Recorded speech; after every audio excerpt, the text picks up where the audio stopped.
Hello, my name is Jen Condon. I am a student at the university, and today I will be presenting my research on the marginalities of internationally gay adopted children. So, adopted persons generally live their lives very similar to their non adopted peers. However, their experiences are incredibly unique, and these experiences can in turn make an impact at different points in their lives.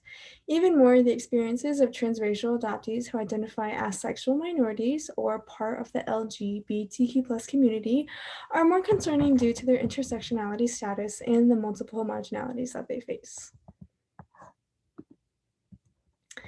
Though there is much research on adoption, whether it is transracial, same-sex couples who are wanting to adopt, open or closed adoptions, etc., there is very little research about children transracially adopted who identify as part of the LGBTQ community.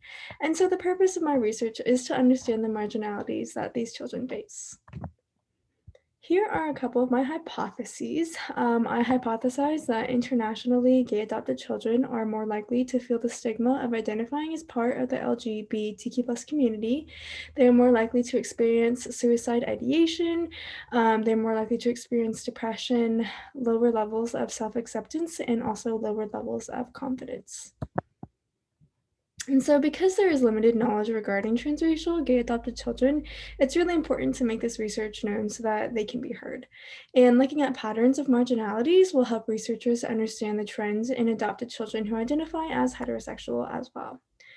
As more research is developed, it is hoped that less stigma and prejudice will surround those who are adopted and those who identify as sexual minorities. And lastly, understanding the development of these children will bring about awareness on how to pursue these important conversations about adoption, especially as we see in our world today, more blended families are coming of age. So it's really important to have these conversations with each other, with our kids, and with our families. And so for my review of literature, I focused on two different theories. The first one is called attachment theory. And with this one, we see that early parent-childhood interactions are the foundation for developing internal working models of relationships, which in turn shape how individuals perceive and respond to others.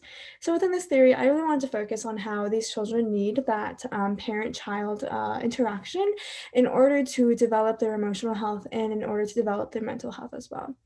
And then through the minority stress theory, this shows the relationship between minority and dominant values and the resultant conflict with the social environment experienced by minority group members. So this theory adds significant insight to the application and evaluation of theory regarding the impact of homophobia of sexual minorities. So basically this theory is saying that importantly, it shows the impact of homophobia of sexual minorities, but it also shows how stresses are put onto any minority group in general. And so these children are facing the intersectionality of being adopted transracially and also identifying as part of the LGBTQ community. And so I really wanted to focus on the stressors that are put onto these children. And this is my review of literature and the research that I found. So, developing a secure attachment is extremely important as the child's mental representation of intimate relationships and the foundation of trust often carry over into adulthood, affecting future relationships. So, like again, what I said before about attachment theory, it's really important for these children to find those attachments as it might affect future relationships that they have as they grow up.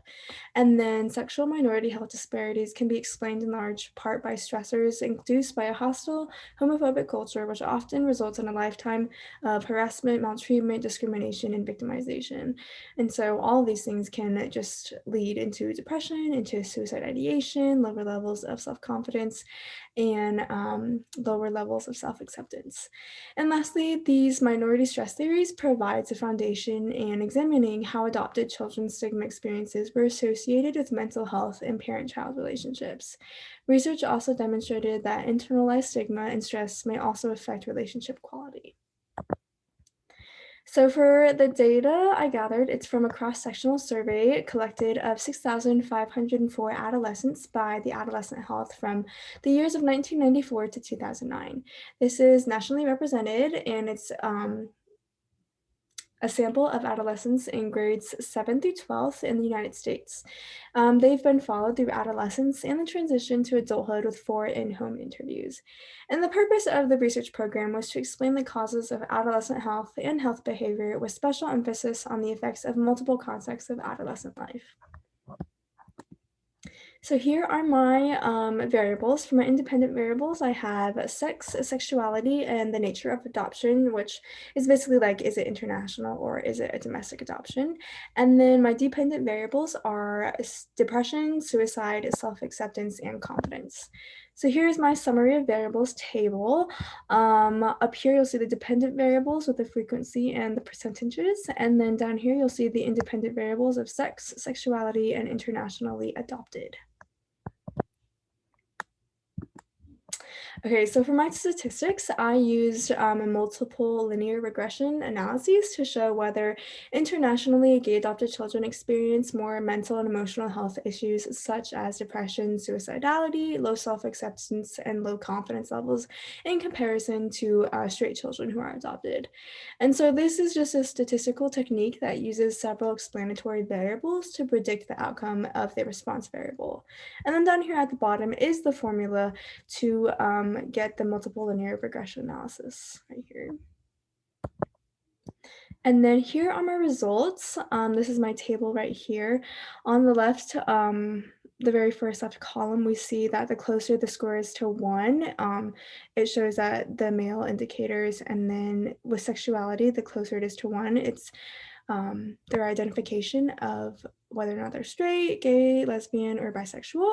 And then down here, if it's 1, it's leaning more towards internationally adopted children.